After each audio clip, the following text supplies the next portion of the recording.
오늘 우리에게 주시는 하나님의 말씀은 구약성경 열왕기상 19장 15절로 18절 말씀입니다. 열왕기상 19장 15절로 18절 말씀입니다. 이 계시의 말씀을 봉독할 때 다 함께 살아계신 하나님의 음성을 들으실 수 있기를 바랍니다.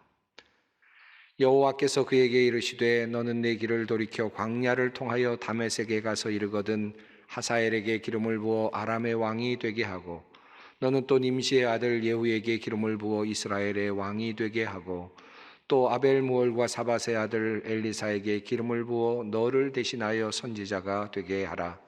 하사엘의 칼을 피하는 자를 예후가 죽일 것이며 예후의 칼을 피하는 자를 엘리사가 죽이리라. 그러나 내가 이스라엘 가운데 7,000명을 남기리니 다 바알에게 무릎을 꿇지 아니하고 다 바알에게 입맞추지 아니한 자니라. 아멘.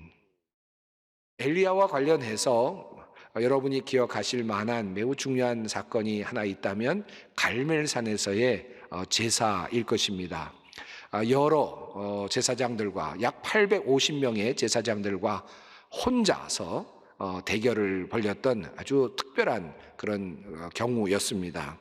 바알의 선지자 450명과 아세라를 섬기는 선지자 400명, 850명과 함께 갈멜산에서 누구의 제사를 그의 신이 받으시는지를 한번 서로 대결해보자, 확인해보자라고 제안을 하고 그곳에서 제사를 드렸던 바로 엘리야입니다. 엘리야가 드렸던 그 제사는 물에 적셔졌고 그리고 물이 부어졌는데 그럼에도 불구하고 하나님께서 하늘에서 불을 내려주셔서 그 모든 제물들을 다 흠양하셨을 뿐만 아니라 물까지도 모두 핥아가시는 그런 하나님의 역사를 보여주고 있습니다. 이렇듯 엘리야는 아주 놀라운 능력과 함께했던 그런 사역자였다고 할 수 있겠습니다. 그는 사르밧 과부의 죽은 아들도 살려냈던 사람이기도 했습니다. 그런데 재미있게도 이렇게 놀라운 선지자, 능력의 선지자가 어느 날 갑자기 지독한 절망감, 이 열등감에 빠지게 되고 우울감에 빠지는 그런 사건이 있었습니다. 여러분이 잘 아시는 열왕기상 19장에 나오는 말씀 중에 이 로뎀나무 아래서 이 엘리야가 죽기를 원하면서 하나님께 자신의 마음을 토로하는 그런 내용이 나오죠. 그는 이제 내가 이제 더 이상 살기를 원치 않습니다. 내 목숨을 거두어 주십시오 라고 말하면서 나는 나의 선조들보다 못한 사람입니다 라고 그렇게 이야기하는 그런 장면이 나옵니다.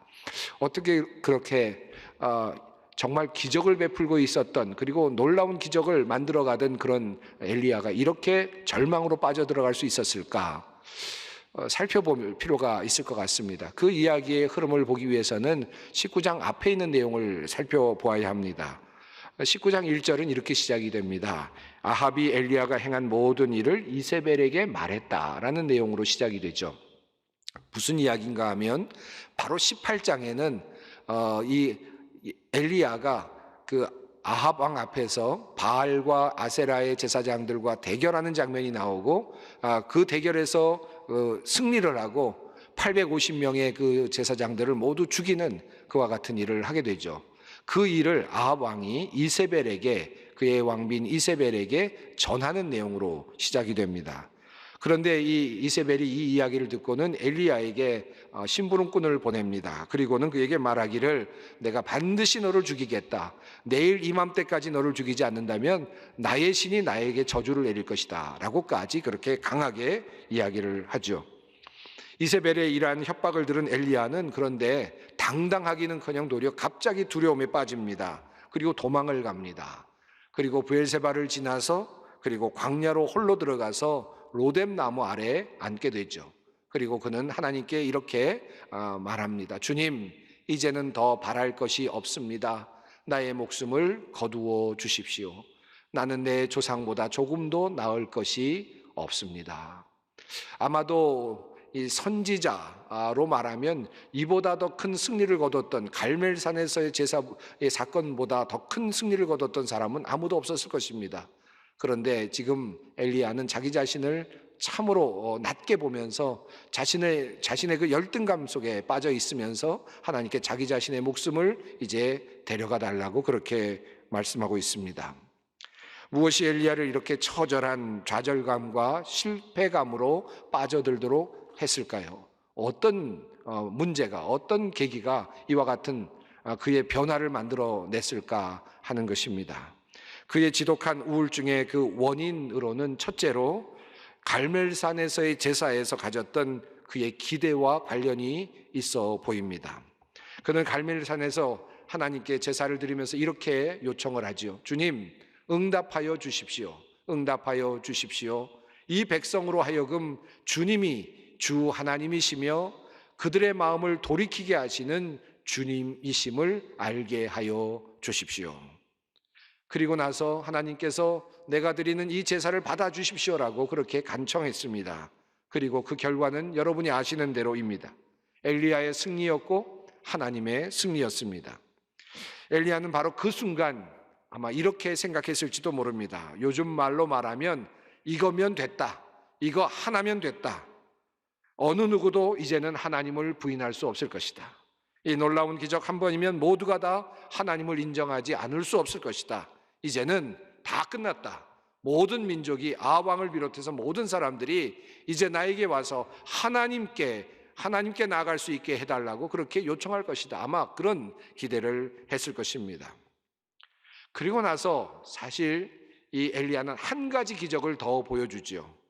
갈멜산 제사를 드린 후에 엘리야는 이제 아합 왕 앞에서 산에 올라가서 이제 그 비가 올 것이라고 예언을 하고는 그 비가 오는 것을 말씀을 하고 아합 왕에게 이야기하고 산을 내려갑니다. 그리고 왕에게 이제 편안히 왕궁으로 가라고까지 이야기를 하지요. 그리고 비가 3년 만에 온 땅에 내리게 되었습니다.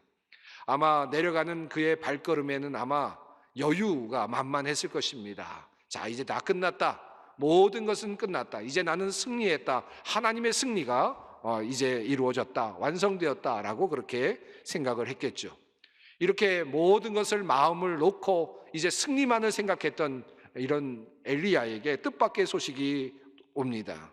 마치 권투 영화에서 마음을 먹고 일격을 가해서 이제 쓰러진 것 같아서 이제 다 끝났구나라고 생각했는데 벌떡 다시 일어나는 또 다른 그런 선수를 보는 것처럼 아마도 그런 마음이었을지도 모르겠습니다. 이세벨을 통해서 내가 너를 죽이고야 말겠다라고 하는 이야기를 들었을 때 그는 정말 질리는 그런 경험을 하게 됩니다. 놀라운 기적으로 하나님의 살아계심을 보여주었습니다. 그러면 하나님을 믿겠다고 회개하고 돌아와야 될 것 같았는데 그런데 그렇지 않았습니다. 악의 세력은 도리어 조여들고 있습니다. 도리어 엘리야를 죽이겠다고 합니다. 권력이 압박해 들어오고 있습니다. 그때 엘리야는 절망합니다. 자신이 생각했던 것과 완전히 다른 방향으로 움직이고 있는 상황 속에서 그는 절망감을 느낍니다. 사실 엘리야는 그의 사역을 기적에 의존했던 사람이었습니다. 놀라운 기적들이 그를 통해 일어났습니다. 죽었던 사람이 살아났고요, 가뭄이 그쳤고요, 그리고 갈멜산의 제사와 같은 기적들이 일어났습니다. 그러나 이제 그는 이렇게 기적만으로는 도저히 항복시킬 수 없는 도도한 악의 세력을 마주대하고 있습니다. 그리고는 큰 절망감에 빠져들고 있습니다. 이것이 그가 느끼고 경험했던 무력감이었습니다. 번아웃의 경험이었습니다. 자, 그렇다면 하나님께서는 이러한 엘리야에게 어떻게 다가오셨습니까? 어떻게 그를 치료하고자 하셨습니까? 우선 엘리야에게 하나님께서는 천사를 보내셔서 위로해 주셨습니다. 먼 길까지 따라오셨고 그에게 과자와 물을 먹여주시면서 그가 다시 일어날 수 있도록 기다려주셨고, 그리고 그가 기력을 회복하자 40일 40야를 함께 걸어가시며 호렙산까지 이르도록 하셨습니다. 그리고 이제 그 호렙산에서 하나님은 엘리야를 향한 치료를 시작하십니다. 주님은 엘리야에게 먼저 이렇게 물으셨습니다.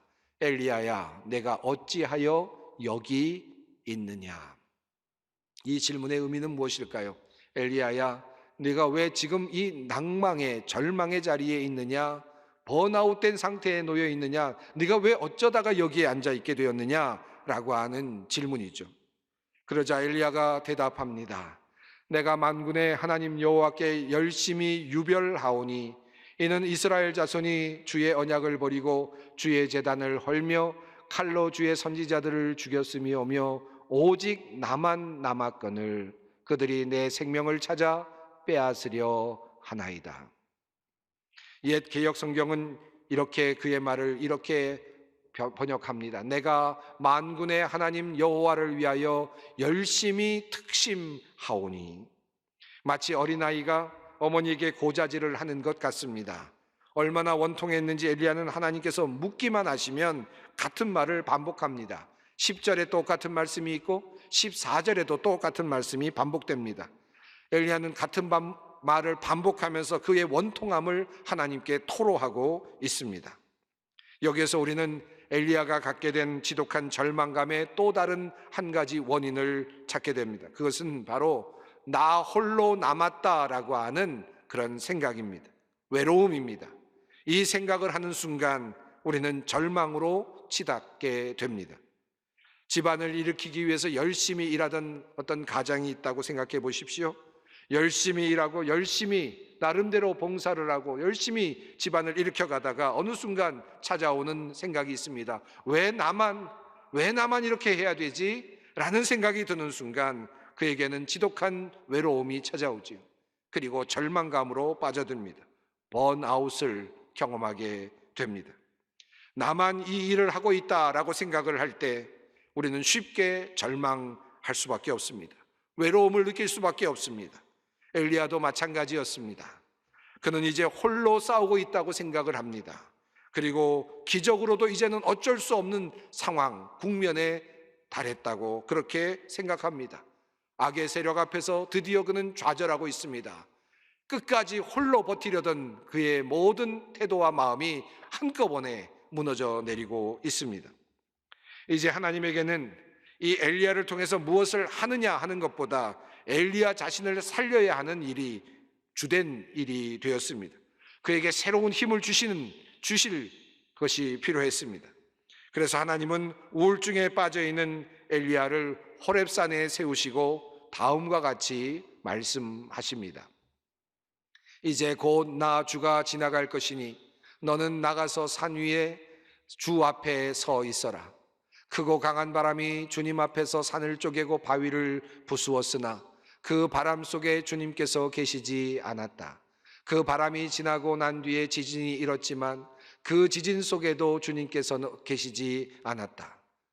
지진이 지나가고 난 뒤에 불이 났지만 그 불 속에도 주님께서 계시지 않았다. 여러분, 이 장면이 어떤 장면으로 보이십니까? 하나님께서는 엘리야를 호렙산에 세우셨습니다. 이 호렙산은 어떤 산입니까? 모세가 섰던 바로 그 산이죠. 하나님의 율법을 받았던 바로 그 산입니다. 일찍이 호렙산에서 모세는 하나님께서 지나가시는 모습을 느꼈습니다. 출애굽기 19장에서 하나님은 바로 이 호렙산, 시내산에서 연기를 내셨고 산이 움직이도록 지진을 만드셨으며 불을 일으키시며 그 가운데서 임재하셨습니다. 여기 오늘 본문 속에 나타나는 이 불과 지진 그리고 바람은 바로 일찍이 호렙산에서 하나님께서 모세와 만나실 때 일어났던 현상과 같습니다.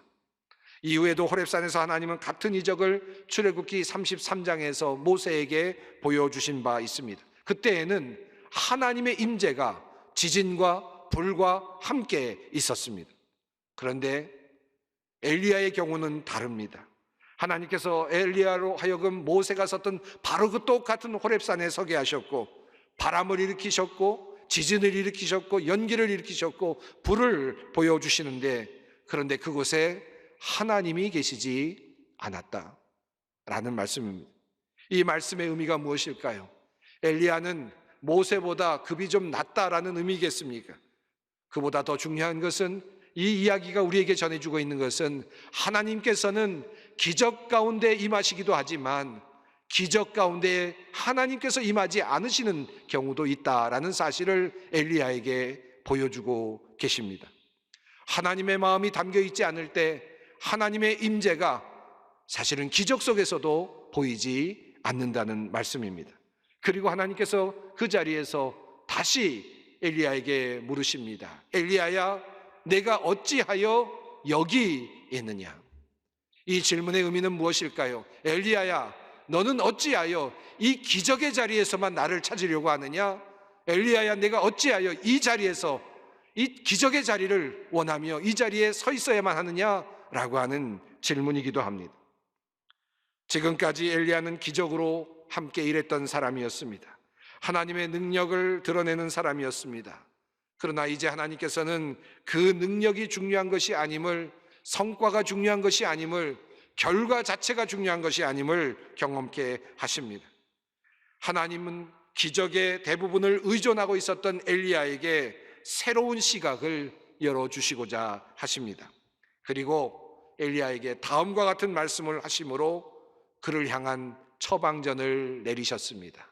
너는 내 길을 돌이켜 광야를 통하여 다메섹에 가서 이르거든 하사엘에게 기름을 부어 아람의 왕이 되게 하고 너는 또 nim시의 아들 예후에게 기름을 부어 이스라엘의 왕이 되게 하고 또 아벨 모올라 사밧의 아들 엘리사에게 기름을 부어 너를 대신하여 선지자가 되게 하라. 그리고 나서 한 말씀을 덧붙여 주셨습니다. 그러나 내가 이스라엘 가운데 7,000명을 남기리니 다 바알에게 무릎을 꿇지 아니하고 다 바알에게 입맞추지 아니한 자니라. 하나님은 나만 홀로 남았다라고 절망하는 엘리야에게 먼저 너만 남은 것이 아니다라는 사실을 분명하게 말씀하십니다. 아직도 7,000명이나 남아있다, 너 혼자가 아니다라는 말씀을 주십니다. 나만이라고 생각하지 말라는 뜻이고 너 혼자만 짐을 지고 있다라고 착각하지 말라는 말씀이며 너의 힘과 너의 의지로 하는 것이 아니라 하나님의 의지와 하나님의 뜻 가운데 모든 것이 이루어지고 있다는 사실을 지금 말씀하시는 것입니다. 그러면서 하나님께서 엘리야에게 처방하신 그 처방은 무슨 의미가 있겠습니까? 사실 이 말씀은 잘 이해가 언뜻 되지 않는 말씀입니다. 하나님께서 절망하고 번아웃된 엘리야에게 왜 이런 말씀을 하시는지 잘 이해가 되지 않습니다. 그러나 이 말씀 속에 하나님의 매우 중요한 하나님의 처방이 들어 있음을 봅니다. 우선 하나님은 엘리야에게 사람을 세우라라는 명령을 하고 계십니다. 사람들을 세워서 그들이 함께 일하게 하도록 처방을 내리셨습니다. 한 사람이 쓰러질지라도 다른 사람이 다시 세우게 될 것이고 또 다시 쓰러지게 되면 또 다른 사람이 세우도록 하라는 하나님의 명령이십니다. 하사엘의 칼을 피하는 자를 예후가 죽일 것이요 예후의 칼을 피하는 자를 엘리사가 죽이리라. 놀라운 말씀입니다. 함께 일하는 모습, 하사엘이 못하면 예후가 하고 예후가 하지 못하면 엘리사가 할 것이라는 말씀입니다.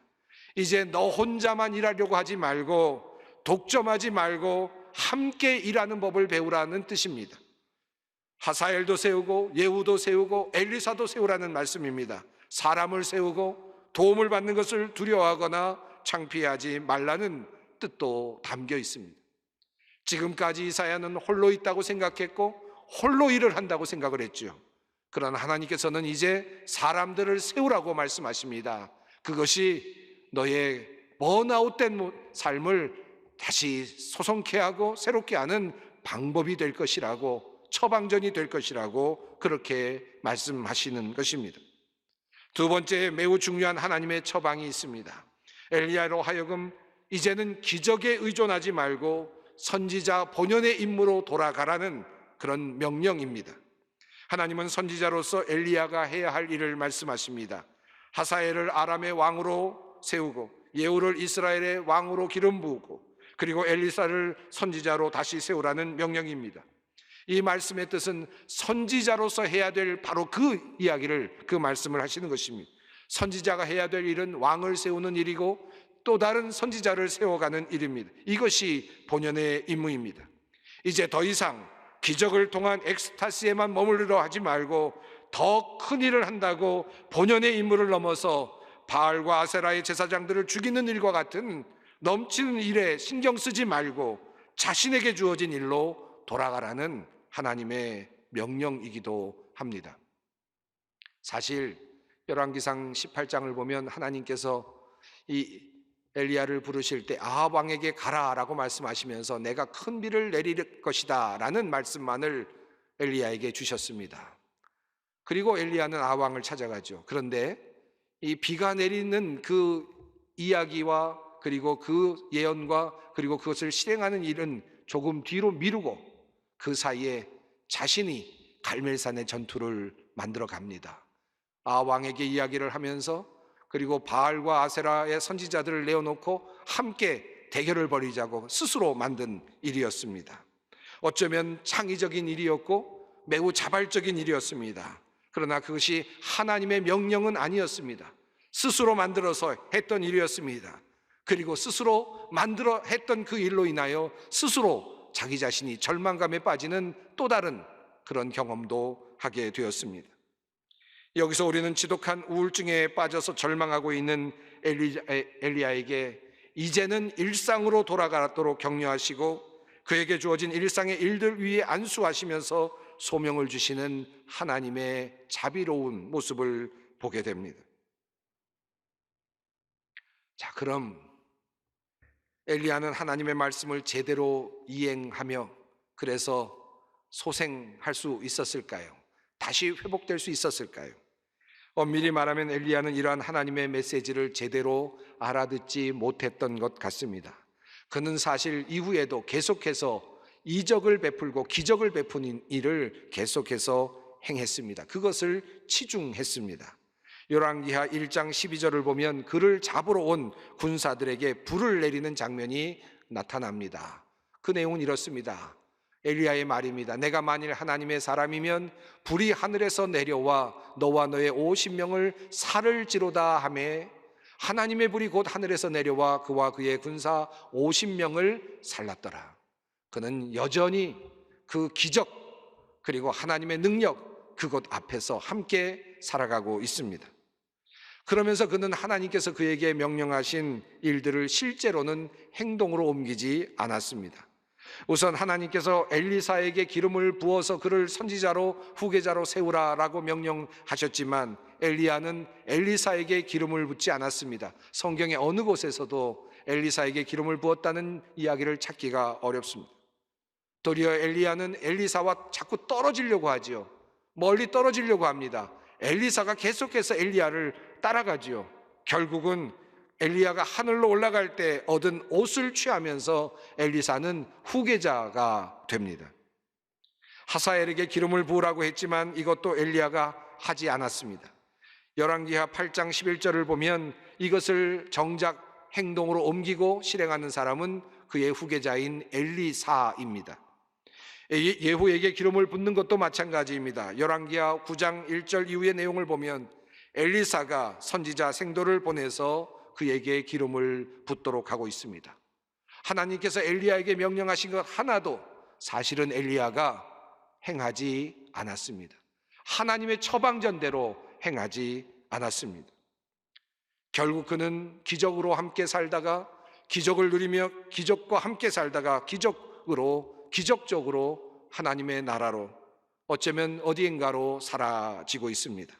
불수레와 불말들을 타고 어딘가로 사라졌습니다. 그는 끝까지 기적과 함께 있었지만 결코 평범한 일상이나 자신의 작은 소명에 만족하지 못하는 그런 사람으로 남았던 것 같기도 합니다. 그는 그렇게 불수레와 불말들을 타고 그렇게 사라졌습니다. 그야말로 번아웃 했습니다. 불과 함께 번아웃 했습니다. 여러분은 어떤 인생을 살기를 원하십니까? 번아웃된 상태에서 그렇게 살기를 원하십니까? 하나님께서는 이렇게 번아웃을 경험하고 있는 사람들을 향하여 하나의 해결책을 제시하고 계십니다. 사람을 세우라, 그들과 함께 일하는 법을 배우라, 그리고 너의 작은 소명 그 본분으로 돌아가라. 욕심내지 마라. 창의적이라고 생각하면서 더 큰 일을 하려고 그렇게 생각하지 마라. 내가 너에게 맡겨준 일을 충실하게 감당하라고 말씀하십니다. 이것이 번아웃을 경험하는 모든 사람들에게 주시는 하나님의 처방입니다. 앞으로 우리가 어떻게 살 것인지, 그리고 오늘 번아웃을 경험하는 사람이 있다면 바로 이 말씀을 여러분의 삶 속에 적용하시기 바랍니다. 그리고 다시 하나님께서 주시는 새로운 생명으로 새롭게 일어날 수 있기를 바랍니다. 함께 기도하겠습니다.